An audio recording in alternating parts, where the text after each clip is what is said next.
ಮಸಾಲೆ ವಡೆಯೋ ಬಜ್ಜಿಯೋ ಗೋಳಿ ಬಜ್ಜಿಯೋ ಏನೋ ಮಾಡ್ತಾ ಇದ್ರು. ಆ ಘಮ ಮೂಗಿಗೆ ಬಂದ ತಕ್ಷಣ ಎಲ್ಲ ಮಕ್ಕಳು ಅಡುಗೆ ಮನೆಗೆ ಓಡೋದು. ಅಜ್ಜೆ ಇದ್ದೊಂದು ಎಂತಕ್ಕೆ ಮಕ್ಕಳೇ ಎಲ್ಲಿ ಹೋಯ್ತ್ರಿ? ಇಲ್ಲ ಇಲ್ಲಿ ಎಂಥದ್ದು ಮಾಡಿದ್ರೆ ನಿನ್ಗಲ್ಲ ನನಗಲ್ಲ ನಮ್ಗೆಲ್ರಿಗೂ ಅಂದರೆ ಆ ಘಮ ಹಾಕಿ ಪಸರಿಸುತ್ತೆ.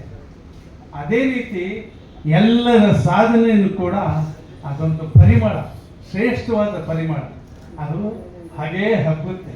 ಅದಕ್ಕೆ ಒಳ್ಳೆ ಕೆಲಸಗಳನ್ನೇ ಮಾಡಬೇಕು ಅನ್ನೋದು ನಾನು ಹಿರಿಯರಿಂದ ಕಲ್ತಿದ್ದು. ನಾವು ಮಾಡಿದ ಕೆಲಸ ಒಬ್ರಿಗೆ ಗೊತ್ತಾಗುತ್ತಲ್ಲ, ಅದೇ ದೊಡ್ಡದು.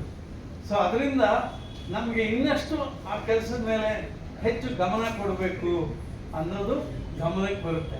ಹಾಗಾಗಿ ಅಂಥ ಕೆಲಸನ, ಪ್ರೋತ್ಸಾಹ ಕೊಡುವಂಥ ಕೆಲಸನ ಒಂದೇ ಮಾತರಲ್ಲಿ ಲಲಿತ ಕಲಾ ಸಂಘ, ಹಾಗಾಗಿ ಇವರು ಹೆಚ್ಚು ಕಲಾವಿದರನ್ನ ಆರಿಸಿದ್ದಾರೆ. ಹಾಗಂತ ಬೇರೆಯವರು ಬಿಟ್ಟಿದ್ದಾರೆ ಅಂತ ಒಂದು ನಮ್ಮ ಕುಟುಂಬದವರು ಅನ್ನೋ ಒಂದು ಫೀಲಿಂಗ್ ಅವ್ರಿಗಿದೆ. ಹಾಗಾಗಿ ಇದಾಗಿದೆ. ತುಂಬ ಸಂತೋಷದ ಕೆಲಸ. ಕನ್ನಡದ ಬಗ್ಗೆ ನಾನು ಉಳಿಸಿ ಬೆಳೆಸಿ ಅಂತೆಲ್ಲ ಸ್ಲೋಗನ್ ಹೇಳಲ್ಲ, ಯಾಕೆಂದರೆ ಇದು ಬಹಳ ಪುರಾತನವಾದ ಒಂದು ಭಾಷೆ.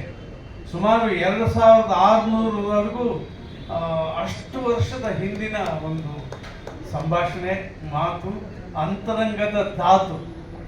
ಯಾಕೆಂದರೆ ನಾವು ಏನೇ ಹೇಳಬೇಕಾದ್ರೂ ನಮ್ಮ ಭಾಷೆಯಲ್ಲಿ ಒಂದು ಮನಸ್ಸಿಗೆ ತೃಪ್ತಿ ಆಗುವಾಗೆ ಹೇಳಕ್ಕೆ ಸಾಧ್ಯ. ಹಾಗಾಗಿ ನಮ್ಮ ಮಾತನ್ನು ನಾವು ಮರೆತರೆ ಹೇಗಾಗತ್ತೆ? ಮರಿಬಾರ್ದು.